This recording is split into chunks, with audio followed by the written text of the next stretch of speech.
আসসালামু আলাইকুম, সবাই কেমন আছেন? আশা করি সবাই ভালো আছেন। চলে আসলাম নতুন একটা ব্লগ নিয়ে এসে আপনাদের মাঝে। আপনারা দেখেন আর কমেন্ট করে জানাবেন ব্লগটি কেমন আছে। এখন কিন্তু আমরা আছি আমাদের ইন্ডিয়ান মাঠের পাশে, ঠিক আছে? এই জায়গাটার ভিউটা কিরকম হয় সেটা আপনাদেরকে দেখাবো, ঠিক আছে? আপনারা দেখবেন এবং কি কমেন্ট করে জানাবেন, ঠিক আছে?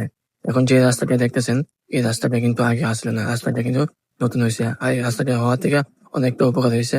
এখানে আসে বিভিন্ন জায়গা থেকে আসে মানুষে আড্ডা দিই, ঠিক আছে?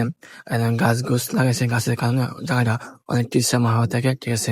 আজকে থেকে রোদ লাগে কম, সেই জন্য বিকাল টাইম হলে এখানে অনেক মানুষ জমে, ঠিক আছে? জমে আড্ডা দেয়, ঠিক আছে? আর এখন তো মানুষ নাই, কারণ সকালে বৃষ্টি হয়েছে। বৃষ্টির কারণে রাস্তাঘাটও অনেকটা কাদা জমা হয়েছে, ঠিক আছে? এখানে মানুষ নেই আজকে, ঠিক আছে? অন্য সময় হলে এই জায়গায় মানে প্রচুর মানুষ থাকতো, ঠিক আছে? প্রচুর মানুষ আড্ডা দিত, ঠিক আছে? এমনকি বিভিন্ন জায়গা থেকে মানুষ আসতো, এসে এই জায়গায় মানে পিক তুলতো, ঠিক আছে? আড্ডা দিত। আমি যে জায়গায় দেখতেছি এই জায়গাটা হলো আপনার এই জায়গাটা মেইন, ঠিক আছে? এখানে বেশিরভাগ এসে আড্ডা দেয় মানুষে, ঠিক আছে? আর আমার এই ভিডিওটা আপনাদের কাছে কেমন লাগছে একটু কমেন্ট করে জানাবেন। ভালো লাগলে চ্যানেলটি সাবস্ক্রাইব করবেন।